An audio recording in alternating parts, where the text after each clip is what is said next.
Time میرے خیال میں ہو گیا نا, ہو گیا تقریباً 6:30 ہو گیا نا. ہاں 2-4 منٹ رہتے ہیں. چلیں جی. بسم اللہ الرحمن الرحیم.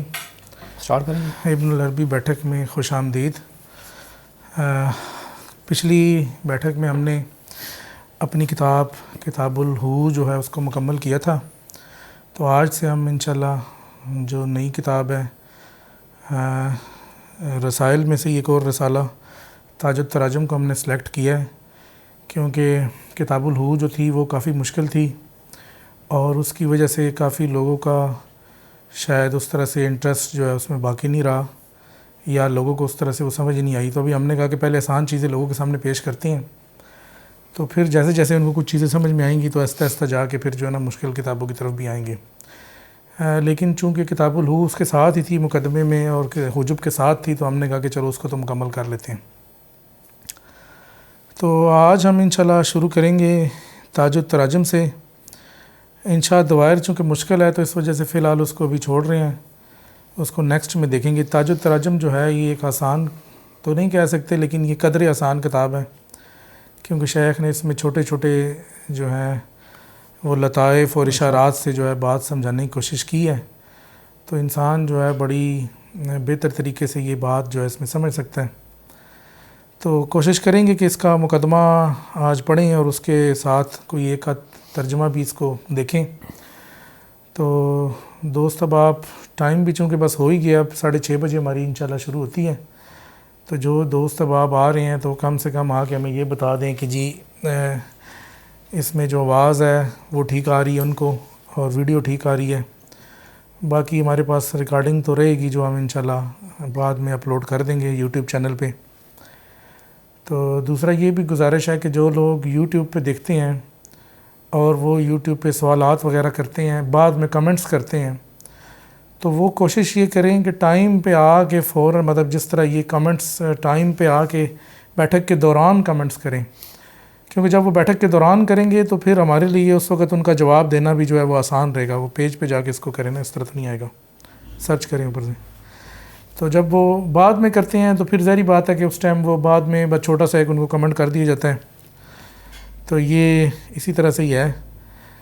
تو شروع کرتے ہیں کتاب جو ہے تاج التراجم, اور اس میں جو ہے آج مقدمہ سب سے پہلے اس کا پڑھیں گے اور اس کے بعد جو ہے کسی ایک ترجمے پہ انشاءاللہ بات کریں گے. سب دینا میں شروع کرتا ہوں, آپ نے کچھ کہنا ہے تو اتنی دیر میں کہہ. ٹھیک ہے. اب اس میں میرا آسان بک ہے, تھوڑی قدرے آسان ہے باقیوں سے. تھوڑی اچھا, یہ 2 بھائیوں کے کامنٹس آئے ہیں, ذرا بتائیں کیا کہہ رہے ہیں. سلام پیش کر رہے ہیں جی, صہیب خان صاحب ہیں. اچھا, بس وہی انہی کے 2 کمنٹس ہیں. ایک سلام پیش کر رہے ہیں, آج کون سی کتاب پڑھیں گے یہ پوچھ رہے ہیں.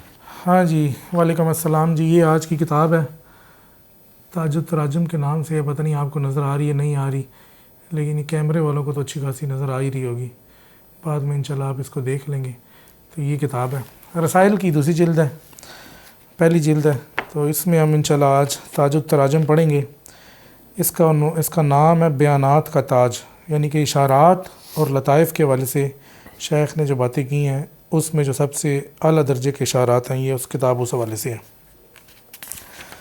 تو سب سے پہلے اس کا ایک مقدمہ ہے, اور مقدمے میں شیخ نے ایک بڑی زبردست چیز کی طرف توجہ دلائی ہے, کیونکہ اس کتاب کا مقدمہ ایسا ہی ہونا چاہیے تھا. مقدمہ ہم پڑھیں گے تو انشاءاللہ ہمیں سمجھ میں آئے گا کہ شیخ نے ہمیں کس حوالے سے اس میں بتایا ہے. آپ تھوڑے سے باقی ہو گئے, پھر پیچھے کرو اس کو. اصل میں کیمرے میں اور میں پیچھے کدھر جاؤں, پیچھے سے جگہ نہیں ہے. اور چل پھر میں آگے ہو جاتا ہوں, اب ٹھیک ہے. بسم اللہ الرحمن الرحیم. صلی اللہ علیہ سیدنا محمد النبی الکریم و آلہ. سب تعریف اللہ رب العالمین کے لیے اور عاقبت متقین کے لیے ہے. ہر قوت اور طاقت کا منبع عظمت اور بزرگی والی ذات الہیہ ہی ہے, اور اسی سے میں مدد کا طالب ہوں. درود و سلام ہو ہمارے آقا حضرت محمد صلی اللہ علیہ وسلم اور آپ کی آل پر. تو یہ ایک ابتدائی مقدمہ شروع کرنے کے لیے شیخ نے جو درود و سلام کے صیغے استعمال کیے ہیں یہ اس کا تھا. اب ہم مقدمے میں آتے ہیں. اے ہمارے توجہات اور بلند درجات میں ترقی پاتے بھائیوں, یہ جانو میں تمہیں سے مخاطب ہوں اور تمہیں کچھ سکھانے کے لیے نہیں بلکہ کچھ یاد دلانے اور بتانے کے لیے کہتا ہوں۔ تو یہاں پر شیخ نے سکھانے کی بات نہیں کی بلکہ یاد دہانی کی بات کی ہے، کیونکہ یہ جو تصوف کا سارا منہج ہے یہ بھی یاد دہانی پر ہی ہوتا ہے کہ آپ کو جو چیز پہلے سے یاد تھی پھر آپ اسے بھول گئے تو وہ آپ کو دوبارہ یاد آئے۔ تو اس حوالے سے کہا کہ میں تمہیں کچھ سکھانے کے لیے نہیں بلکہ بتانے کے لیے کہتا ہوں۔ بے شک حقائق اسماء الہیہ اور انسان کامل، چاہے وہ مرد ہو یا عورت، میں حقائق انسانیہ کے مابین منازلات، جہات اور اسماء کی تعداد منازلات، جہات اور اسماء کے تعداد سے متعدد ہیں۔ اچھا، اس میں اسماء الہیہ اور انسان کامل میں حقائق انسانیہ کے مابین منازلات، اب اس میں جو لفظ منازلات آیا ہے یہ شیخ اکبر کی ایک اصطلاح ہے، ہم اس کو پہلے پڑھیں گے کہ منازلات سے مراد کیا ہے۔ جہات اور اسماء کے تعدد سے متعدد ہیں، یعنی کہ جتنی جہات ہیں اور جتنے اسماء ہیں اتنی ہی منازلات ہیں۔ لیکن منازلات ہیں کیا، سب سے پہلے اس کو دیکھتے ہیں۔ تو یہ حاشیہ نمبر 1 ہے اس کتاب کا۔ خیال میں تو گرم نہیں ہو گیا، مجھے تو گرم لگ رہا ہے۔ کیا وہاں ہیٹر ٹھیک ہے، تھوڑی دیر میں پھر بند کر دیں۔ تو سب سے پہلا حاشیہ ہے جی منازلات کے حوالے سے۔ شیخ اکبر فتوحات مکیہ کے باب نمبر 271 میں منزل اور منازلات کا فرق یوں بیان فرماتے ہیں۔ منزل سے مراد وہ مقام ہے جس میں حق تیری جانب نزول فرمائے یا جس مقام میں تو اس تک پہنچے۔ تجھے الہی کا یعنی تیری جانب اور الہی ہے یعنی اس کی جانب کا فرق جاننا چاہیے۔ جبکہ منازلات، یہ تو منزل ہوگی نا کہ وہ تیری طرف نزول فرما رہا ہے اور تو اس کی جانب آگے بڑھ رہا ہے، اوپر کی جانب جا رہا ہے۔ جبکہ منازلات یہ ہے کہ وہ تیری جانب آنا چاہے تو تیرے دل میں اس کی جانب جانے کی طلب ڈالے، سو ہمت اس تک پہنچنے کے لیے لطیف روحانی حرکت کو حرکت دے اور ان دونوں منزلوں کے درمیان کہیں ملاقات ہو۔ یعنی کہ منزل تو یہ تھی کہ اگر وہ تیری جانب آنا چاہے تو جدھر تو ہے ادھر آ جائے، یا اگر تو اس کی جانب جانا چاہے تو جدھر وہ ہے بلندی پہ تو عروج کرتا کرتا اس تک پہنچے۔ لیکن منازلت یہ ہے کہ وہ اگر تیری جانب آنا چاہے تو تیرے دل میں یہ بھی ڈالے کہ تو بھی اس کی جانب سفر شروع کر دے تاکہ بیچ منزل میں تم دونوں کہیں ملاقات کرو۔ تو اس کو منازلات کہتے ہیں شیخ اکبر کی اصطلاح میں۔ اچھا، اب آگے یہ ہے کہ جی ان دونوں منزلوں کے درمیان ٹھیک ہے، تیرا اس تک پہنچنا قبل اس کے کہ تو منزل تک پہنچے، اور اس کا تیری جانب نزول یعنی اسم الہی کا متوجہ ہونا قبل اس کے کہ وہ منزل تک پہنچے۔ دو منزلوں کے مابین یہ ملاقات منازلات کہتی ہے، منازلت کہلاتی ہے، اور اس کی جمع منازلات ہے۔ تو یہ منازلات یا منازلہ کی ایک سادہ سی ڈیفینیشن ہے، جس کے بعد ہمیں پتہ چلے گا کہ شیخ اکبر چونکہ اس کتاب میں منازلات کے حوالے سے بات کر رہے ہیں تو یہ منازلات ہیں کیا، یعنی کہ دو منزلوں کے درمیان کہیں ملاقات کو منازلات کہتے ہیں۔ اچھا، اس صنف انسانی کے سوا کسی صنف میں یہ عمومیت نہیں کہ وہاں صورت اپنے کمال کو نہ پہنچی، چونکہ انسان شیخ اکبر کے نزدیک انسان جو ہے وہ اپنی کمالی صورت ہے، اور اس کائنات کی جو اصل ہے کہ اس سے زیادہ کمال کو صورت نہ پہنچی اور نہ پہنچ سکتی ہے، تو اسی وجہ سے کہا کہ اس صنف انسانی کے سوا کسی صنف میں یہ عمومیت نہیں۔ پس حقائق انسانیہ کا دو طرفہ نزول یعنی کہ منازلت ذلت اور محتاجی کی طلب اور حقائق کے محل کو فکر سے خالی کرنے سے ہے۔ یہاں پر شیخ نے مقدمے جو سب سے اہم نقطہ تھا وہ بتایا، پس حقائق انسانیہ کا دو طرفہ نزول ذلت اور محتاجی کی طلب اور حقائق کے محل کو فکر سے خالی کرنے سے ہے، یہی تو وہ کامیاب استعداد ہے جس کی اکثر اہل خرد کو توفیق نہیں۔ اب شیخ نے یہاں پر جو ایک بنیادی نقطہ بتایا ہے وہ بالکل واضح ہے، اور وہ یہ نقطہ یہ ہے کہ جب تک ذلت اور محتاجی سے حق تعالیٰ کے حضور سے جو حقائق آنا ہے ان کی طلب نہ رکھی جائے اور اپنے محل کو فکر سے خالی نہ کیا جائے، تو فکر سے خالی کرنے سے مراد یہ ہے کہ جو بھی فکر کی تمام لوازمات ہیں اس سے عاری نہ ہو جائے، اس سے خالی نہ ہو جائے، اس وقت تک اس کا کوئی نتیجہ نہیں نکلتا۔ تو مطلب نتیجہ نکلنے سے مراد یہی ہے کہ جو منازلات یا منزلت یا حق تعالیٰ سے ملاقات ہے وہ نہیں ہوتی، وہ عقل سے نہیں ہو سکتی۔ یہی تو وہ کامیاب استعداد ہے جس کی اکثر اہل خیرت کو توفیق نہیں، اور اکثر اہل خیرت جو عقل سے کام لیتے ہیں وہ ظاہری بات ہے کہ وہ تو اہل عقل ہے، ان کو اس کی توفیق کیوں ہوگی، کیونکہ یہ تو ویسے ہی عقل سے عاری ہونا ہے۔ یہاں تک کہ بعض نے تو اس کا انکار ہی کر ڈالا، یعنی اس بات کا انکار کر ڈالا کہ اس کا بھی کوئی نتیجہ ہو سکتا ہے۔ اچھا جی، بیچ میں ویڈیو انٹرپٹ ہو گئی تھی تو لیکن ہم پڑھ رہے تھے کتاب تاج التراجم رسائل ابن العربی، یہ کتاب ہے، اور اس کو ہم پڑھ رہے تھے صفحہ نمبر 157 سے اس کو ابتدا کی تھی۔ تو ابھی ہم نے پڑھا تھا کہ منازلات، شیخ اکبر کے نزدیک منازلات سے کیا مراد ہے، اور اس کے بعد ہم نے یہ پڑھا تھا کہ یہ منازلات کس بندے کو نصیب ہوتی ہیں۔ تو اس میں شیخ نے یہ کہا تھا کہ جو یہ کتاب کا مقدمہ بھی ہے، کیونکہ ظاہری بات ہے کہ ساری کتاب آگے اسی پہ بیس کرتی ہے، تو یہ سمجھنا ضروری ہے۔ تو اس کے حوالے سے یہ کہا تھا مناظرات کے بارے میں، منازلات ان بندوں کو نصیب ہوتی ہیں جو اپنے ایک تو ذلت اور محتاجی سے ان کی طلب رکھتے ہیں، اور دوسرا حقائق کے محل کو فکر سے خالی رکھ کرتے ہیں، یعنی کہ فکر سے یہ منازلات جو ہیں نہیں ملتی، اس کے لیے آپ کو فکر سے، عقل کے نتائج سے، عقل کے تمام لوازمات سے، ان کے اصول کے لیے خالی ہونا پڑتا ہے۔ اچھا، پھر آگے فرماتے ہیں یہی تو وہ کامیاب استعداد ہے جس کی اکثر اہل خیرت کو توفیق نہیں۔ تو یہ بات بالکل واضح ہے، ظاہری بات ہے کہ اہل خیرت کو عقل سے عاری ہونے کی توفیق کس طرح ہوگی، ورنہ تو وہ پھر سارا نظام ہی ان کا خالی ہو جائے گا، تو بالکل فارغ ہو جائیں گے۔ تو اس وجہ سے شیخ نے کہا کہ اکثر اہل خیرت کو اس کی توفیق نہیں، تو اہل خیرت سے نکلنا پڑے گا کہ اگر ہمیں یہ چیزیں چاہیے۔ یہاں تک کہ بعض نے تو اس کا انکار ہی کر ڈالا، یعنی اس کو آواز بند کر دو نا، اس بات کا انکار کر ڈالا کہ اس کا کوئی نتیجہ بھی ہو سکتا ہے۔ تو بعض لوگوں نے اس بات کا انکار کیا کہ اگر ہم عقل سے خالی ہو جائیں گے یا عقل استعمال نہیں کریں گے تو پھر تو ہم بالکل ہی پھر تو ہم کوئی بھی چیز حاصل نہیں کر سکتے۔ تو اس وجہ سے پھر انہوں نے انکار کیا کہ حق کی منازلات کیا، پھر تو ہمیں کچھ بھی حاصل نہیں ہو سکتا۔ جبکہ بعض نے اس کا اقرار کیا، اور جو دوسرے لوگ تھے انہوں نے کہا کہ نہیں، عقل سے نکل کے ہم یہ چیز کچھ نہ کچھ حاصل کر سکتے ہیں، اور اسے الفیض اور الروح کا، لیکن تفکیر کے غلبے تلے ہونے اور انبیاء کرام علیہم السلام کی زبان سے شرع میں رکھی گئی مشروع عبادات کو استعمال میں نہ لانے کی وجہ سے وہ اس تک نہ پہنچ پائے۔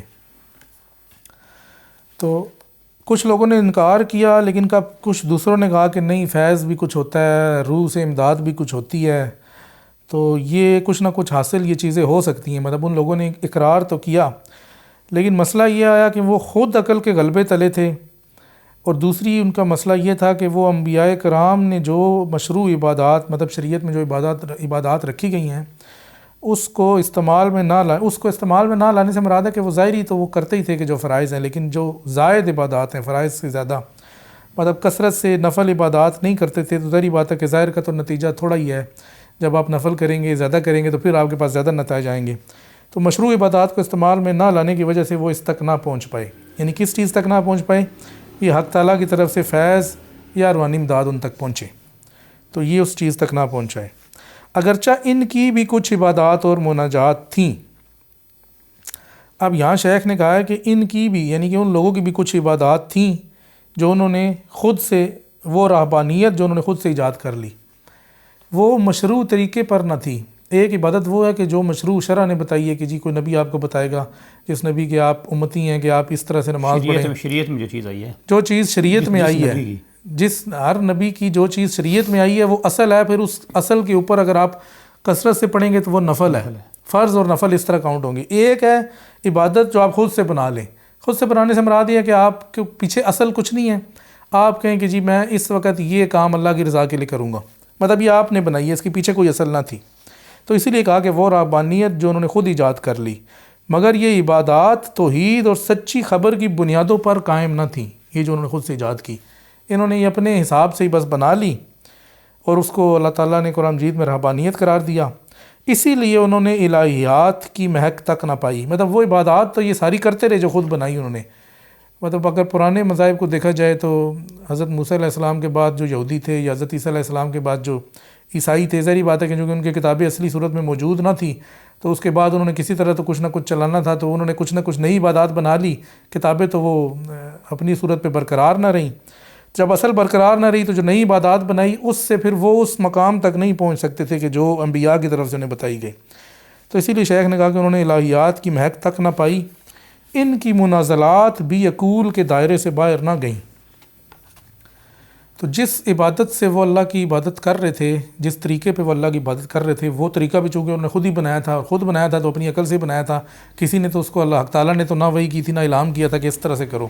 تو کہتے ہیں کہ اس وجہ سے اس عبادات سے جو ثمر ان کو حاصل ہونے تھے وہ بھی ان کے عقول کے دائرے سے باہر نہ گئے، کیونکہ اصل جو تھی عقل تھی، تو پھر وہیں پر لوٹ کے وہ ساری چیزیں آ گئی. عزائم کا یہ کون ہے؟ اچھا، عزائم کا ان سے تعلق ان اسرار اور لطائف کی وجہ سے ہوا جو عالم علوی، عقل اول، نفس کلیہ اور عقول میں ہیں، لہٰذا اللہ تعالیٰ نے انہیں ان کے اعتقاد کے سپرد کیا، ٹھیک ہے، اور اسی سے باندھ دیا جس کا انہوں نے قصد کیا. تو یہاں پر شیخ یہی کہہ رہے ہیں کہ اللہ تعالیٰ نے بھی ان کو کہا کہ جی ٹھیک ہے، تم نے یہ خود ہی بنائی ہے تو بس اب ادھر ہی جاؤ، اور یہی تمہارا ہے، اور یہیں پر جو کچھ تمہیں حاصل ہونا ہے کرو. اسی سے باندھ دیا جس کا انہوں نے قصد کیا، مطلب جو عبادت انہوں نے خود بنائی. یوں وہ ابدی سعادت، کشف، مشاہدے اور خالص توحید سے محروم رہے. تو اللہ تعالیٰ نے ان کو پھر کچھ یہ نہیں کہا کہ اس عبادت یہ غلط ہے تو اس کو ٹھیک کرو، اس طرح کرو. انہوں نے کہا ٹھیک ہے، تم اسی میں لگے ہو تو لگے رہو. تو شیخ فرماتے ہیں یوں وہ ابدی سعادت، کشف، مشاہدے اور خالص توحید سے محروم رہے. ان کے پاس کبھی توجہ بھی نہ ہوئی، ان سے بات بھی پردہ وجود سے کی گئی لیکن انہوں نے یہ بات بھی نہ سنی.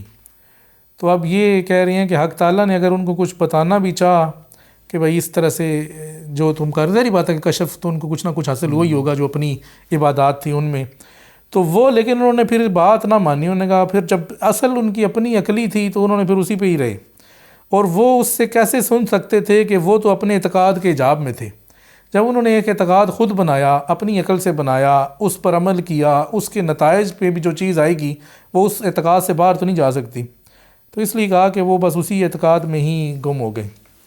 تو آگے شیخ اکبر وہی آیت لے کے آئے ہیں کہ جی وَمَا كَانَ لِبَشَرٍ أَن يُكَلِّمَهُ اللَّهُ إِلَّا وَحْيًا أَوْ مِن وَرَاءِ حجاب، کہ اللہ تعالیٰ کے لیے روا نہیں کہ وہ کسی بشر سے بات کرے مگر یہ وحی یا پھر پردے کے پیچھے سے ہوتی ہے.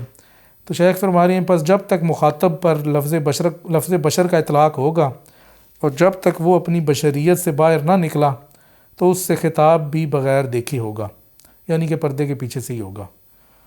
تو یہ جو ایک پیراگراف ہے اس میں شیخ نے بتائی ہیں کچھ چیزیں، جس میں یہ بتایا کہ جی محل کو فکر اور عقل سے محل کو فکر اور عقل سے خالی کرنے کے بعد ہی یہ چیزیں حاصل ہوتی ہیں. اور باقی بتایا کہ جو عقلی عبادات لوگوں نے اختیار کی ہیں تو پھر اللہ کی طرف سے جو اگر ان کو کچھ بتانے کی کوشش بھی کی گئی تو انہوں نے نہ سنی، اور یہ باقی چیز اسی طرح ہی ہیں. تو اس کے حوالے سے اگر کوئی بندہ دیکھ رہا ہے تو اس کے کوئی سوال ہیں تو وہ کریں. یہ بڑے سوال آ گئے تو ہاں جی پڑھیں کیا سوال آئے ہیں. اچھا جی آپ پڑھیں. آپ یہ ویزے والے ہیں بھی. اچھا ویزے والے سوال آ گئے ہیں، ویزے والے ہیں. ٹھیک ہے جی. تو یہ اس حوالے سے اگر کسی شخص کا کوئی سوال ہے جو بھی ہم نے پیراگراف مقدمے کا پہلا پڑھا ہے تو اس کے حوالے سے کر لے، پھر اس کے بعد ہم آگے چلتے ہیں اور دیکھتے ہیں کہ شیخ نے آگے اس مقدمے میں کیا کیا، کیا بات کی ہے.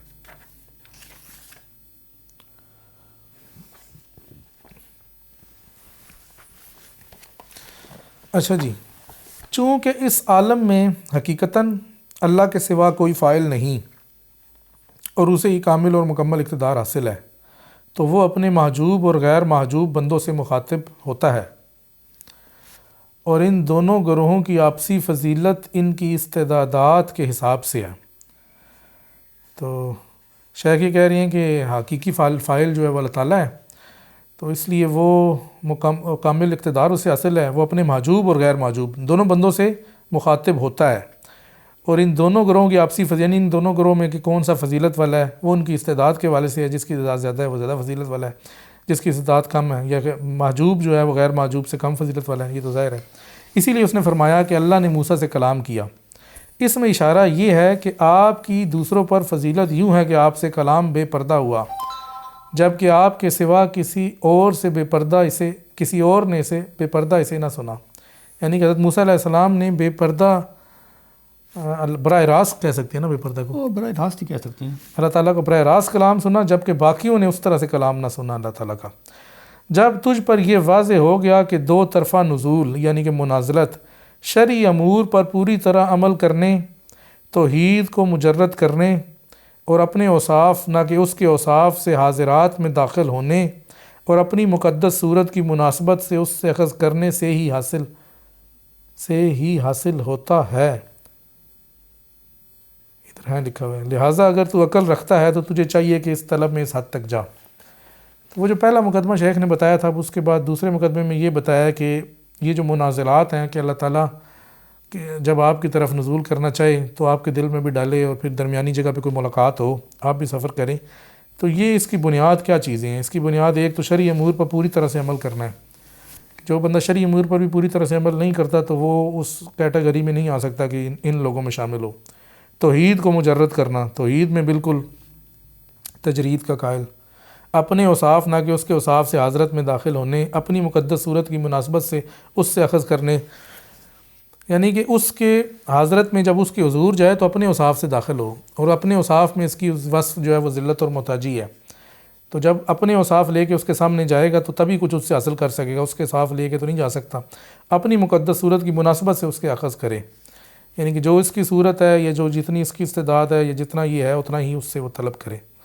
آگے فرماتے ہیں لہذا اگر تو عقل رکھتا ہے تو تجھے چاہیے کہ اس طلب میں اس حد تک جا، یعنی کہ ان منازلات کی طلب میں یہ تمام کام کر جو ابھی بتائے ہیں.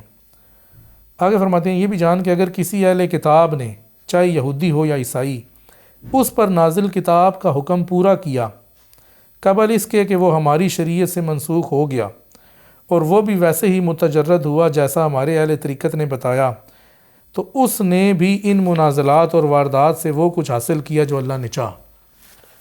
تو یہ وہ یہودی اور عیسائی ہے کہ جو اپنی کتاب پر اس سے پہلے عمل کر رہے ہیں کہ جب وہ حکم اس کی کتاب ناسخ ہو گئی ہے، مطلب نئی شریعت آنے سے پہلے. تو نبی پاک صلی اللہ علیہ وسلم سے پہلے جو لوگ بھی عیسائی تھے یا یہودی تھے اور وہ اپنی کتاب کے مطابق اپنے نبی کے بتانے سے حضرت موسیٰ حضرت عیسیٰ علیہ السلام کے اپنی نبی کی شریعت کے مطابق عمل کر رہے تھے، اور آگے بتایا کہ وہ اسی طرح متجرد بھی تھے جیسے ہمارے اہل طریقت متجرد ہوتے ہیں. مطلب متجرد ہونے سے مراد یہی ہے کہ وہ جو عقل سے خالی ہو کے بس اسی پہ فوکس کر کے چل رہے تھے. تو شیخ فرماتے ہیں کہ تو اس نے بھی ان منازلات واردات سے کچھ حاصل کیا جو اللہ نے، تو اس کو بھی ان منازلات میں سے مل سکتا ہے. اس کی وجہ یہی ہے کیونکہ وہ اللہ تعالیٰ کے فرمان اور اس کی شریعت کے مطابق ہی چل رہا ہے نا، جو اس کے نبی نے بتائی ہے، برخلاف اس کے کہ جس نے اپنی عقل کی غلامی کی اور اپنی رائے کا کہا مانا. اچھا، اب دوسرا بندہ وہ ہے کہ وہ ایک سمجھ لیں کہ یہ اس نبی کی دور میں بھی ہے، لیکن وہ نبی کی بات نہیں مانتا، وہ اپنی عقل کی بات مانتا ہے اور اپنی رائے پہ چلتا ہے، چاہے اس بارے میں اسے شدید مشکلات کا سامنا کرنا پڑے. مطلب عقل سے کوئی بندہ کہے کہ میں اللہ کی عبادت اس طرح کروں گا، کوئی نئی چیز ایجاد کر لے اور پھر اس کے اوپر شدید کوشش بھی کرنے لگ جائے اور بڑی مشکلات کا بھی سامنا اس کو کرنا پڑے، تو اس کا کوئی فائدہ نہیں، کیونکہ انہوں نے ایسی چیز کو ذریعہ قرب سمجھا جسے اللہ نے ذریعہ قرب بھی نہ بنایا. یعنی کہ اللہ نے تو یہ نہیں بنایا کہ اپنی عقل سے آپ کچھ چیز ایجاد کرو اور پھر اس سے میری قربت تلاش کرو. وہ تو اللہ تعالیٰ نے وہ طریقے بتا دیے ہیں نا جن سے ہم نے اللہ تعالیٰ نے کہا کہ ان طریقوں سے تم میرے قریب ہو سکتے ہو. اگر میں اپنی عقل سے کوئی نیا طریقہ ایجاد کر کے اس کی طرف جانا چاہوں گا تو پھر تو بات نہیں بنے گی. بات تو تبھی بنے گی کیونکہ اس نے بھی ہر چیز اس نے خود بتائی ہے ہمیں. اپنے شکر کا طریقہ اس نے بتایا، اپنی عبادت کا طریقہ اس نے خود ہمیں بتایا. تو جب ہم اپنی عقل لڑا کے تو کوئی نئی چیز ایجاد کر کے اس کی طرف جانا چاہیں گے تو پھر تو پاسبل نہیں ہے. اپنا آپ کو سب کچھ خالی کا وہ تو وہی بات ہے نا کہ شریعت نے چلیں جو بتایا وہ تو ہے ہی ہے، تو باقی عقل والا جو معاملہ ہے وہ بھی پیچھے رہ جاتا ہے، عقل کو بھی چھوڑ کے جانا ہے.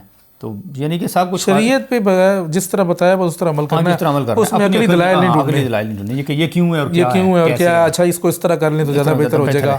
اچھا، اس کو جس طرح کہ ایک وہ مثال بھی ہے نا کہ حضرت علی سے روایت ہے اس حوالے سے کہ انہوں نے کہا کہ جی اگر عقل سے دیکھا جائے تو پھر تو یہ جو مسح کرنا ہے وہ موزوں کے نیچے ہونا چاہیے. گن تو نیچے لگا ہوتا ہے تو یہ ہم تو اوپر مسح کرتے ہیں، عقل سے تو یہ بات سمجھ نہیں آتی کہ اوپر کیوں مسح کرتے ہیں، تو نیچے مسح کرنا چاہیے صفائی کے لیے. تو کہنے کا مطلب ہے کہ شریعت میں جو لوگ اس طرح سے عقل سے اگر پھر دلیلیں ڈھونڈنے لگ جائیں کہ جی یہ نماز 3 رکعت کیوں ہے تو یہ اس طرح سے ہے. یا نماز میں کھڑا ہونا اتنی دیر کے لیے کیوں ہے, اس کو ہم زیادہ کر دیں. آج کل جو لوگ کئی لوگ یہ بھی کہتے ہیں کہ جی دیکھیں ایک مسجد بنا رہے ہیں جی, مسجد سے بہتر ہے ایک بھوکا بندہ پھر رہا ہے جی, کو بھوکے کو کھانا کھلا دیں, مسجد بنانے کی کیا ضرورت ہے, مسجد نماز تو کسی جگہ بھی پڑھی جا سکتی ہے. تو یعنی اس طرح کی نہیں, لیکن وہ تو چلو شریعت میں بھی بھوکے کو کھلانے کے لیے کھلانے کا ہے, لیکن یہ میں کہہ رہا ہوں کہ وہ کہہ رہے ہیں مسجد نہ بناؤ بھائی ادھر دے دو. ہاں نہیں, اس کے لیے یہ ہے کہ مسجد بھی بناؤ تو بھوکے کو بھی دو, یہ دونوں طرف جاؤ نا. اچھا جی, انہوں نے ایسی چیز کو ذریعہ قرب سمجھا جسے اللہ نے ذریعہ قرب نہ بنایا, بلکہ انہوں نے اسے اسی حساب سے شریعت کا حصہ بنایا جو انہیں اس حقیقت نے دیا جس سے وہ مانگتے تھے. میرا مطلب ہے ان واسطوں سے جنہیں انہوں نے اللہ کی شرکا قرار دیا, مثلا ستارے وغیرہ. انہوں نے ان واسطوں کی طرف ایسے اذکار اور دعاؤں سے وسیلہ لیا جو انہیں ان کے حقائق نے بتائے. اب یہاں پر یہ بتا رہی ہیں کہ شریعت سے وہ چونکہ ہٹ گئے, تو پرانے دور میں تو بت پرستی ہوتی تھی, تو بت پرستی کا تو وہ کسی نے ستارے کو بنا لیا, کسی نے سورج کو بنا لیا, کسی نے درخت کو بنا لیا, اور پھر جس طرح سے شیطان نے ان پہ القاء کیا کہ جی اب آپ اس طرح سے وسیلہ پکڑیں اور یہ دعائیں پڑھیں, تو وہ پھر پرانی دور کی وہ دعائیں بھی موجود ہیں ساری, وہ جو ان کا نام لے کے وہ پڑھتے تھے. تو پھر اذکار بھی انہوں نے بنا لیے, دعائیں بھی بنا لی, ساری چیزیں بنا لی, تو یہ اللہ کا لیکن شرکا قرار دیے. انہوں نے ان واسطوں کی طرف ایسے اذکار اور دعاؤں سے وسیلہ لیا جو انہیں ان کے حقائق نے بتائے, اور اس جانب عادات نے ان کی رہنمائی کی کہ اللہ نے ان میں حکمتیں جوڑیں. مطلب جس طرح سے بھی وہ عادت دیکھی, عادات کے حوالے سے انہوں نے وہ ساری چیزیں بنا لی. ان میں سے کچھ نے فرشتوں کی عبادت کی کیونکہ ان کے نزدیک فرشتے اللہ تعالیٰ سے زیادہ قریب ہیں. انہوں نے کہا کہ جی فرشتے قریب ہیں, تو وہ بھی جس طرح جیسے وزراء بادشاہوں سے قریب ہوتے ہیں, تو انہوں نے کہا کہ جس طرح وزیر ہے اس کا بھی بڑا ایک شرف ہوتا ہے, تو اس سے اگر آپ کی تعلق جڑ جائے تو پھر وہ بادشاہ سے کہہ کے آپ کا کام کروا دے گا. اسی طرح ہندوؤں والا چکر بھی, ہندو کہتے ہیں جی کہ یہ ہم نے چھوٹو ان کی عبادت اس لیے کرتے ہیں کہ یہ ہمیں بڑے سے قریب کر دیں. ہاں, قرآن مجید میں بھی خیر یہ بتوں کے بارے سے, بت پرستوں کے بارے سے ہے کہ یہ ہم ان کی عبادت اس لیے کرتے ہیں تاکہ یہ اس سے ہماری جوڑ دیں یا سفارش کریں. انہوں نے قیاس کیا مگر غلطی کھائی, فکر سے کام لیا مگر راست بات نہ پائی. تو شاید کہہ رہی ہیں کہ یہ جو ساری بات ہے نا, کہ یہ جو ساری شرک ہے, اس کی بنیاد ہی اصل میں فکر ہے. اگر وہ فکر کو چھوڑ دیتے, وہ کہتے جیسے اللہ نے ہمیں بتائی عبادت ہم ویسے ہی کریں گے, تو بس ٹھیک ہے, تو نبی کے پیغام پہ رہتے تو ٹھیک رہتے. جب انہوں نے نبی کی بات میں اپنی عقل کو استعمال کرنا شروع کر دیا کہ نہیں اس طرح کرتے ہیں کہ چونکہ یہ اس طرح ہے, اللہ ہے تو اس کے فرشتے ہیں, تو یہ فرشتے بھی شرف والے ہیں, اور یہ اگر ہم فرشتوں کی عبادت کریں گے یا ان سے عاجزی سے کچھ طلب کریں گے تو ہمیں تک پہنچا دیں گے. تو شیخ کہہ رہی ہیں کہ یہ سب قیاس اور فکر کا نتیجہ ہے. اللہ کا اپنی مخلوق میں پوشیدہ مکر اور لطیف استدراج ہے. پوشیدہ مکر یہی ہے کہ پھر اللہ تعالیٰ ان کو اس طرح سے روکتا نہیں, ان کو ڈھیل دیتا جاتا ہے. ٹھیک ہے جس طرح کر رہے ہو کرتے جاؤ. ہاں, جس طرح تم عبادت کر رہے ہو پھر کرتے جاؤ, ایٹ دی اینڈ تو پھر میں ایک ہی دفعہ پکڑوں گا. وہ متعال فرماتا ہے ہم نے ان کے لیے ان کے اعمال ایسے سجا دیے کہ وہ اندھے ہو گئے. تو وہ جیسے جیسے وہ پھر جو کرتے جاتے ہیں, پھر وہ نئی سے نئی اس میں چیز آتی جاتی ہے, انوویشن کرتے جاتے ہیں, اور انوویشن کرتے جاتے ہیں تو پھر وہ راہ سے اور بھی بھٹکتے جاتے ہیں. جتنا وہ نبی کے اور شریعت سے دور ہوتے جاتے ہیں پھر اتنا ہی وہ گمراہی میں پڑتے جاتے ہیں. اور فرمایا اور ہم نے ایک تدبیر کی جس کی انہیں خبر نہیں, اور فرمایا ہم انہیں ایسے آہستہ آہستہ کھینچیں گے کہ انہیں خبر تک نہ ہوگی, اور میں انہیں ڈھیل دوں گا اور میری تدبیر بڑی زبردست ہے. تو یہ ساری جو ان کی بدعملیاں ہیں یا عقل سے عبادات میں عقل سے کام لے کے اس کو چینج کرنا ہے اور پھر اس سے اللہ کا قرب چاہنا ہے, تو یہ سب اللہ تعالیٰ کا مکر و استدراج ہے کہ وہ انہیں ڈھیل دے رہا ہے. اور فرمایا کیا جس کے لیے اس کی بدعملی ایسے سجا دی جائے کہ وہ اسے اچھا سمجھنے لگے, اور فرمایا کہ وہ یہ گمان کرتے ہیں کہ وہ تو بڑے اچھے کام کر رہے ہیں. ان کے برے اعمال ایسے مزین کر کے وہ ان کے سامنے آتے ہیں کہ وہ سمجھتے ہیں کہ ہم بالکل ٹھیک جا رہے ہیں اور یہ بڑے زبردست ایک ہمارے لیے ذریعہ نجات ہے. لیکن وہ ذریعہ نجات ہے, اور یہ تو خیر ہو گیا نا پرانے دور میں, لیکن اس طرح کے آج کل طریقت والوں میں بھی یہ چیزیں, طریقت والوں میں بھی یہی چیزیں ہیں. آج کل دیکھیں نا کتنی چیزیں ہیں جو خرافات ہیں جو اس سلسلے کے اندر تصوف میں لوگوں نے جو چیزیں ڈال دی, بہت چیزیں ایسی ڈال دی ہیں جو کہ ہیں ہی نہیں. تصوف میں لوگوں نے اسی طرح کر کے کہ جو اصل چیز تھی اس کو سائیڈ پہ کر کے آہستہ آہستہ ادھر سے راہ نکالتے گئے. کسی نے کہا یہ خیال مجھے آیا اس طرح کروں تو یہ اچھا ہے, کرتے کرتے اس میں ایسی چیزیں ڈال دی ہیں کہ وہ اصل سے دور ہو گئی ہیں, اور وہ یہ سمجھ رہی ہیں کہ جی ہم تو یہ بڑا اچھا نیک کام کر رہے ہیں. لیکن جو اصل اللہ نے بتایا تھا نبی کی زبانی میں شریعت جو تھی اس کو انہوں نے ترک کر دیا. یا شریعت کو اہمیت نہیں دیتے اور وہ کہتے ہیں جی یہ چیزیں زیادہ اہم ہیں. احادیث اور قرآن پاک سے جو تصوف ہے، اصل تصوف تو وہی ہے نا. بعد میں کسی بندے نے کچھ ایسا عمل کیا جس سے اس کو فائدہ ہوا، تو باقی اس نے اپنے جتنے بھی آگے اس کے پیروکار تھے اس نے اسی عمل کے اوپر ان سب کو لگا دیا، چاہے وہ اس سے انہیں کچھ حاصل ہو یا نہ ہو، بس لگے ہیں ہمیں اور کچھ پتہ نہیں کہ کدھر جا رہے ہیں، بس اپنے ہی اس خیالوں میں مگن. وہ پیر صاحب نے کہہ دیا ہے تو بس یہی ہے.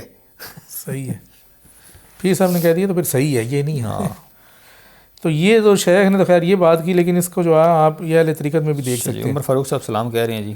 وعلیکم السلام ورحمۃ اللہ. اور ہے جی یہ زمان صاحب، محمد زمان صاحب بھی، انہوں نے بھی سلام دیا جی. وعلیکم السلام. پھر یہ جی بسم اللہ مرشد کریم. اچھا جی یہ محمد عمران صاحب ہیں جی، یہ بھی دعائیں اور کہہ رہے ہیں کہ اور دعائیں اور درود ایجاد کر لینے لی، مطلب جیسے لوگوں نے درود شریف ایجاد کر لی. دعائیں ایجاد کر لیں، یہ بھی بات آپ کی صحیح ہے کہ جو سیغے دعاؤں کے قرآن اور حدیث میں آئے ہیں وہ ہی سب سے بہتر ہیں شیخ کے نزدیک. ویسے بھی ساری بات ہے کہ نبی نے جو چیز بتائی ہے، جو اللہ نے چیز بتائی ہے وہ تو زیادہ بہتر ہے. لیکن اگر آپ ان کو چھوڑ کے پھر اپنے لحاظ سے کچھ نئی چیز بنانے کی کوشش کریں کہ جی ہم انوویٹ کر رہے ہیں اور یہ دیکھیں کتنے اچھے اچھے ہم نے الفاظ استعمال کیے عقل سے استعمال کر کے، کہ پیچھے سے آپ کو کچھ اس میں نہ ہو، کیونکہ ساری دعائیں جو ہیں وہ اس طرح نہیں ہوتی. کچھ دعائیں ایسی ہوتی ہیں کہ وہ بتائی جاتی ہیں، اگر وہ پیچھے سے خبر سے بتائی جا رہی ہیں پھر تو ٹھیک ہے. لیکن اگر آپ خود اپنی، اس میں بنیادی نقطہ یہ سمجھنا ہے کہ جو چیز عقل سے ایجاد کی جائے، اگر کوئی خبر سے بنا رہا ہے یا کشف سے بتا رہا ہے کہ اس کو بتائی گئی ہے، وہ پہ دیکھا جائے گا کہ کشف اس کا کتنا ٹھیک تھا، غلط تھا، شیطانی تھا، رحمانی تھا. تو یہ ساری چیزیں دیکھنے کے بعد اس پہ ہوگا. لیکن جو عقل سے بنا رہا ہے وہ تو بالکل ہی سیدھا ہی سمجھنے کے. پھر یہ کہتے ہیں محمد رحمان سے کہہ رہے ہیں جی کہ اب 99 اسماء الحسنہ قرآن میں ہیں، مگر بزرگوں نے بے شمار اسماء ایجاد کر کے عربی لغت سے. وہ کہہ رہے ہیں کہ انہوں نے اس کے علاوہ اور بہت سارے اللہ تعالیٰ کے نام خالی 99 تو نہیں ہیں، وہ تو بے شمار. یہ حدیث میں 99 آئے ہیں نا. ہاں حدیث میں 99 آئے ہیں، ویسے تو اس کے بے اصل میں قرآن میں تو زیادہ ہے، 99 سے زیادہ ہیں. لیکن بات تو پھر بھی وہی آ گئی نا کہ اگر آپ نے اپنی عقل سے کرنا ہے یا آپ نے کسی کی خبر سے کرنا ہے یا آپ نے قرآن و حدیث سے چلنا ہے، بس بنیادی نقطہ آپ سمجھ لیں تو آپ کو یہ مسئلہ ویسے کلیئر ہو جائے گا. بنیادی یہی ہے نا، قرآن و حدیث پہ رہیں گے تو پرابلم کوئی نہیں ہوگی. ہاں باقی اور بڑا آسان راستہ ہوگا، آسان راستہ ہے. باقی کسی کے اوپر جائیں گے تو پھر کوئی اس میں گارنٹی نہیں ہے کہ کیا وہ قرآن و حدیث سے بتا رہے ہیں آپ کو، اس کے پیچھے کوئی لنک ہے نہیں ہے، لاجک ہے، کیا ہے، نہیں ہے، اپنے پاس عقل ہے یا کوئی کشف ہے، جو بھی آپ کو تو نہیں پتا. ہاں آپ کو نہیں پتا. تو اس میں پھر اب اگر وہ ٹھیک ہوگا تو آپ کے لیے بچت ہو جائے گی، خراب ہوگا تو آپ بھی ساتھ ہی رگڑ جائیں گے اس کے.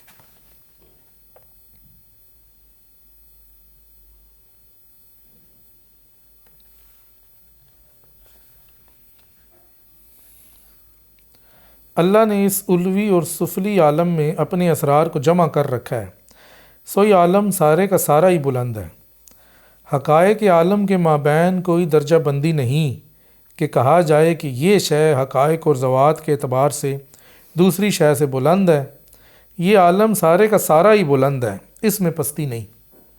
مطلب یہ شیخ بتا رہے ہیں کہ عالم میں ہر شے جو ہے وہ اپنی حقیقت میں اعلیٰ درجے والی. آپ کسی چیز کو یہ نہ کہیں کہ یہ کم درجہ ہے اور یہ اعلیٰ درجہ ہے. یہ پھر کہہ رہے ہیں جناب کہ محمد عمران صاحب کہہ رہے ہیں کہ اسماء الحسنہ کے معاملے میں بزرگوں کی سند دیکھنی چاہیے. اسماء الحسنہ میں سب سے پہلے تو آپ یہ دیکھیں نا کہ جو اسماء، شیخ کا منہج بالکل واضح ہے کہ جو اسماء قرآن اور حدیث میں آئے ہیں بس آپ نے وہی لینی ہے. اگر آپ اپنی عقل سے کوئی اسم بنا رہے ہیں، اب جس طرح کہتے ہیں شیخ اکبر کہتے ہیں کہ ہم اللہ تعالیٰ کو قدیم نہیں کہتے، کیونکہ قدیم لفظ نہ قرآن میں آیا نہ حدیث میں آیا، یہ تو اہل عقلاء یا فلاسفہ نے بنایا. معنی اس کا ٹھیک ہے کہ قدیم کا مطلب یہ ہے کہ جس سے اولیت کی نفی کی جائے، یعنی کہ وہ ازل سے تھا، لیکن چونکہ قرآن و حدیث میں نہیں آیا تو اس وجہ سے ہم نہیں لیتے. تو اسماء میں یا دعاؤں میں یا باقی چیزوں میں کوشش یہی کرنی چاہیے کہ ادھر تک ہی رہا جائے کہ جتنی قرآن اور حدیث میں آئی ہیں. لیکن اگر آپ نے اس سے آگے جانا ہے تو پھر اس کے بعد پھر آپ نے سند دیکھنی ہے یا دیکھنا ہے کہ کس بندے سے آپ لے رہے ہیں. پھر کہتے ہیں کہ جو چیز عقل مربومہ کے تحت، مربومہ کیا ہوتا ہے؟ موہومہ موہومہ ہوگا، دیکھا موہومہ. ہاں بھی ہے، یہ ہے، مجھے نظر بھی نہیں آ رہا تھی، اتنا پتلا لکھا اس ہوا کو لائٹ آن کرنا تھوڑی سی. محمد زمان بٹ صاحب کہہ رہے ہیں جو چیز عقل موہومہ کے تحت ہو وہ غلط ہے، جو عقل سلیم کے تحت ہو وہ حق ہے. تو عقل کے بارے میں آپ یہ دیکھ لیں کہ عقل سے مراد عقل سلیم اور عقل موہومہ سے تو بات کلیئر نہیں ہوتی جو شیخ ادھر بتا رہے ہیں. عقل کے بارے میں صرف اتنا ہے کہ عقل جب مستقل ادراک کرے مستقل ادراک سے مطلب یہ ہے کہ وہ خبر کو چھوڑ دے، شریعت کو چھوڑ دے، ہر چیز کو چھوڑ دے، اپنا ہی ادراک، مطلب مستقل بے نفس ہی ہو کے ادراک کرے، تو اس کے بعد وہ چاہے جس نتائج پہ بھی پہنچے گی وہ نتائج غلط ہوں گے۔ عقل سلیمہ اگر آپ اس کو کہہ رہے ہیں تو اس کو آپ اس طرح کریں گے کہ وہ عقل جو کسی شرع کے تابع ہو کے چل رہی ہے، کہ وہ دیکھ رہی ہے کہ جی شریعت میں تو یہ اسماء ہیں، یا شریعت میں تو یہ دعائیں آئی ہیں، یا حدیث میں، تو اگر وہ صرف اس پہ اکتفا کر رہی ہے تو وہ ٹھیک ہے، اس کو آپ سلیمہ بھی کہہ سکتے ہیں، کچھ بھی کہہ سکتے ہیں۔ کوئی عقل جو شریعت سے جڑ رہی ہے تو وہ درست ہے، جو شریعت سے نہیں جڑ رہی وہ نہیں درست، جو خود ہی اپنے آپ کو کہہ رہی ہے کہ مجھے شریعت کی ضرورت نہیں ہے، میں خود سے ایجاد کر لوں گی، تو وہ اس کا نتیجہ ٹھیک نہیں ہے۔ اچھا جی، ہم پڑھ رہے تھے کہ اللہ تعالیٰ نے اس علوی اور سفلی عالم کو اپنے اسرار اپنے اسرار کو جمع کر رکھا ہے، سو عالم سارے کا سارا ہی بلند ہے۔ حقائق عالم کے مابین کوئی درجہ بندی نہیں کہ یہ کہا جائے کہ یہ شے حقائق اور ذوات کے اعتبار سے دوسری شے سے بلند ہے، یہ عالم سارے کا سارا ہی بلند ہے، اس میں پستی نہیں۔ اس کی وجہ یہ ہے کہ اس عالم کی ہر حقیقت کسی حقیقت الہیہ سے مربوط ہے جو اس کی محافظ ہے۔ تو یہ اب اس جگہ پہ شیخ نے یہ نقطہ کہا ہے کہ حقائق عالم میں سے کسی شے کو بھی حقیر نہیں سمجھنا چاہیے، وہ بھی اپنی ذات، اپنی استعداد، اپنی ہستی میں بلندی ہے، کیونکہ وہ کسی نہ کسی حقیقت الہیہ سے مربوط ہے، اور اس حقیقت الہیہ نے ہی اس کو قائم کر رکھا ہے۔ سو یہ سارے کا سارا عالم بغیر کسی ضد کے فضیلت والا، شرف والا اور عظمت والا ہے، کیونکہ یہ اس سے قائم ہے، یہ اس حیثیت میں بات ہو رہی ہے۔ بلندی اور پستی تو غرض سے ہے، یعنی کہ غرض سے ہے کہ آپ کا جو غرض ہے تو آپ کو کوئی چیز اچھی نظر آئے گی، اور کوئی دوسری چیز جو ہے وہ کم، مطلب کہہ لیں کم مرتبہ حقیر یا اس طرح کی چیز نظر آئے گی، یا پھر شارع کی مقرر کردہ حد سے۔ اگر شریعت نے بتا دیا کہ یہ چیز اعلیٰ ہے تو پھر ہم اسے اعلیٰ کہیں گے، اور شریعت نے بتایا کہ یہ چیز ادنا ہے تو ہم اس کو ادنا کہیں گے۔ اسی موقع پر ہم کہتے ہیں شریف اور اشرف، حقیر اور آکر، یعنی کہ ایک شرف والا ہے، ایک اس سے بھی زیادہ شرف والا ہے، ایک حقیر ہے، ایک اس سے بھی حقیر ہے۔ سو جو کوئی ہمارا اشارہ سمجھ گیا، لیکن ان دو کی مطلب ہمیں کس طرح پتہ چلے گا؟ یا شریعت سے پتہ چلے گا یا پھر غرض سے پتہ چلے گا۔ غرض سے مراد ہے کہ ہماری اپنی جو بھی نیچر ہے اس سے ہمیں پتہ چلے گا۔ سو جو کوئی ہمارا اشارہ سمجھ گیا وہ اس عالم میں پرسکون رہا اور جان گیا کہ یہ سارا عالم خالص اور بہترین خیر ہے، یعنی کہ سارا عالم خالص اور بہترین ہے۔ خالص اور بہترین سے مراد یہ کہ شرف والا ہے، کیونکہ یہ صاحب حکمت کی کارگری ہے جس کا کوئی شریک نہیں۔ اس نے وہی کیا جو کرنا چاہیے تھا، ویسے ہی کیا جیسے کرنا چاہیے تھا، اور اس کے لیے کیا جس کے لیے کرنا چاہیے تھا۔ تو اس میں شیخ نے یہ دوسری بات جو کی ہے کہ عالم میں کسی شے کی حقائق کے حساب میں دیکھیں تو کوئی شے نہ کوئی پست ہے نہ کوئی حقیر ہے، حقائق میں ہر چیز جو ہے وہ برابر کہہ لیں، یہ شرف والی ہے۔ جب آپ اس کو غرض سے دیکھتے ہیں یا جب آپ اس کو شریعت سے دیکھتے ہیں تو پھر آپ کو کوئی چیز اچھی اور کوئی بری نظر آتی ہے۔ اچھا جی، آگے چلتے ہیں۔ موحدین الہی کتاب اس طرح سے پاتے ہیں کہ ان میں فکر سے آری ایک لطیفہ انسانی پھوٹتا ہے۔ فکر سے آری سے مطلب وہ عقل کو سائڈ پہ کریں پہلے، جو اس کا طالب ہوتا ہے جسے وہ نہیں جانتا، اور جس سے وہ صرف وجود کی نسبت ہی جانتا ہے، مطلب حق تعالیٰ کا طالب ہوتا ہے کہ اسی نسبت نے اسے قید کیا۔ پھر جب یہ عقل حاضرات میں سے کسی ایک حاضرت میں نزول کرتی ہے تو اس پر قربت کے حکم سے نازل ہوتی ہے، یا پھر اس کے سامنے اسماء حسنہ میں سے کوئی اسم اپنے اسرار کے ساتھ ظاہر ہوتا ہے۔ اب شیخ اکبر یہ وہ مناظرات کی جو نا تھوڑی سی کیفیت بیان کر رہے ہیں کہ کس طرح سے ہوتی ہے۔ اس پر تو اس کے سامنے اسماء حسنہ میں سے کوئی اسم اپنے اسرار کے ساتھ ظاہر ہوتا ہے، اور اس تجرید کا مطلب ہے کہ فکر سے خالی ہونا، نیت کی درستگی، اور اس راہ میں اس کی عصمت کے حساب سے اسے کچھ واب کرتا ہے۔ جتنی اس کی استعداد ہے، جتنا وہ جس لیول کا بندہ ہے، اس لیول کے حساب سے پھر اس پر کچھ نہ کچھ جو ہے وہ واب کرتا ہے وہ اسم۔ یوں وہ عالم وجود کی جانب عالم بن کر لوٹتا ہے کہ اسے اس کے رب کا علم اس کے رب کی طرف سے ملا، یا اس کے رب کا علم اس کے وجود سے القاء ہوا، پھر یہ ایک دوسرا نزول ہوتا ہے۔ تو یہ شیخ نے کیفیت بیان کی ہے کہ جو لوگ عقل فکر سے خالی ہو کر متجرد ہو کر اس کی طرف جاتے ہیں تو پھر کس طرح سے ان پہ الہی خطاب ہوتا ہے۔ پھر ظاہری بات ہے یہ تو ایک کیفیت ہے، لیکن اس سے پیچھے اور بھی چیزیں ہیں کہ وہ کچھ پہلے یہ بھی بتایا وہ چار چیزیں، ہاں جی ٹھیک، کوئی نہیں، چار چیزیں وہ بھی بتائی ہیں کہ جس میں وہ شریعت کے مطابق پورا عمل کرتے ہیں، اور پھر وہ انبیاء کے مطابق طریقے کے مطابق چلتے ہیں۔ وہ بھی پہلے آپ چیزیں دیکھ لیں، اس کے بعد پھر یہ چیزیں ہوں گی۔ تو رب کی طرف سے اس کو علم ملتا ہے، پھر یہ ایک دوسرا نزول ہوتا ہے، یہ اس طرح سے شروع ہوتا ہے۔ اچھا، یہ اس طرح سے شروع ہوتا ہے، کس طرح سے شروع ہوتا ہے؟ ما ادری ما یفعل بی ولا بکم ان اتبع الا ما یوحی الیہ، تو کہہ رہی ہیں کہ شروع میں حالت اس طرح ہوتی ہے کہ جی میں نہیں جانتا کہ میرے اور تمہارے ساتھ کیا کیا جائے گا، میں تو بس اس وحی کی اتباع کرتا ہوں جو مجھ پر آئی۔ تو یہ اب ایک آیت سے شیخ اکبر نے بتایا، فرماتے ہیں کہ آپ صلی اللہ علیہ وسلم خیر البشر ہیں، سب سے بڑھ کر عقل والے، درست ترین فکر اور رویت والے، لیکن یہاں فکر کہاں کہ اس قول میں تو کوئی فکر نظر نہیں آ رہی۔ یہ تو کہہ رہے ہیں کہ میں تو صرف اللہ تعالیٰ کی اتباع کرتا ہوں، یہ تو اپنا بتا ہی نہیں کہ جی میں اپنی فکر سے یا اپنی عقل سے یہ بھی کر لیتا ہوں۔ اور ما ادری ما یفعل بی ولا بکم کے جملے سے ہی آپ غور کر لیں کہ مجھے نہیں پتا کہ میرے ساتھ کیا جائے گا اور تمہارے ساتھ کیا جائے گا۔ یہ چونکہ ابتدائی مقام ہے تو اس وجہ سے شیخ نے اس کو ذکر کیا۔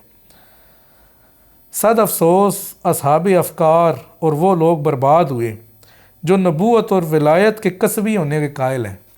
اب یہ دیکھیں شیخ اکبر اصحاب افکار اور خاص طور پر اہل فکر کو جو ہے ان پر افسوس بھی کر رہے ہیں اور ان کہہ رہی ہیں کہ وہ برباد ہوئے جو یہ سوچتے ہیں کہ نبوت اور ولایت کسبی ہیں، کہ ہم کسب سے، محنت سے، کوشش سے یہ دونوں چیزیں حاصل کر سکتے ہیں، نبوت کے ساتھ ساتھ ولایت بھی۔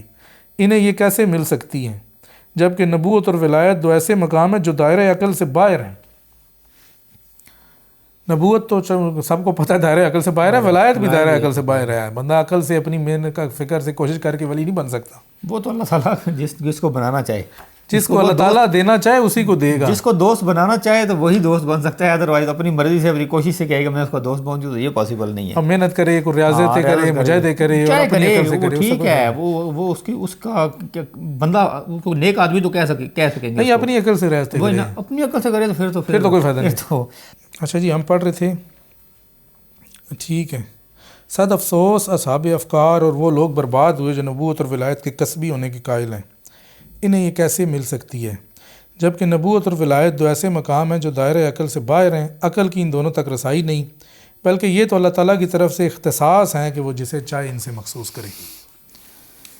اس میں تو یہ بالکل واضح ہے کہ نبوت کے ساتھ ساتھ ولایت بھی جو ہے کسبی نہیں ہے، اپنی محنت سے آپ کو نہیں مل سکتی، اللہ تعالیٰ دینا چاہے تو دے دیں۔ آج آگے فرماتے ہیں، میرے نزدیک عجیب بات لوگوں کا اس مذہب کا قائل ہوتے ہوئے یہ کہنا ہے کہ عقل نہ تو مادہ ہے اور نہ مادے میں محصور ہے اور اس پر فکر بھی محال ہے۔ بے شک یہ مواہب الہیہ کے حصول کی خاطر اپنے موجد یعنی رب تعالیٰ کی جانب ذلت، عجز اور محتاجی سے منہ کرتی ہے، جبکہ دوسروں کی جانب یہی عقل عزت، قوت اور افادے سے منہ کرتی ہے۔ یہاں پر ایک راز ہے جو ان سے اوجھل رہا، اگر وہ جانتے کہ عقل وہ معارف جو اللہ تعالیٰ کے پاس ہیں انہیں کیسے اخذ کرتی ہے تو وہ بہت بڑا معاملہ دیکھتے۔ اس عقل کی محتاجی دیکھو کہ یہ اپنے موجد کی ذاتی محتاج ہے، اللہ ہی عصمت عطا کرتا اور رحمت کا در کھولتا ہے۔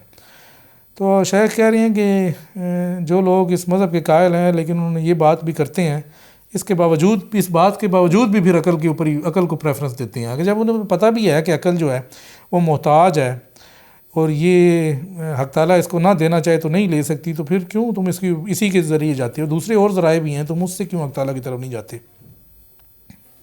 اور آگے فرماتے ہیں کہ اگر وہ جانتے کہ عقل وہ معارف جو اللہ تعالیٰ کے پاس ہیں کیسے اخذ کرتی ہے تو بہت بڑا معاملہ دیکھتے، لیکن چونکہ یہ چیز بھی نہیں جانتے تو اس وجہ سے بالکل ہی یہ۔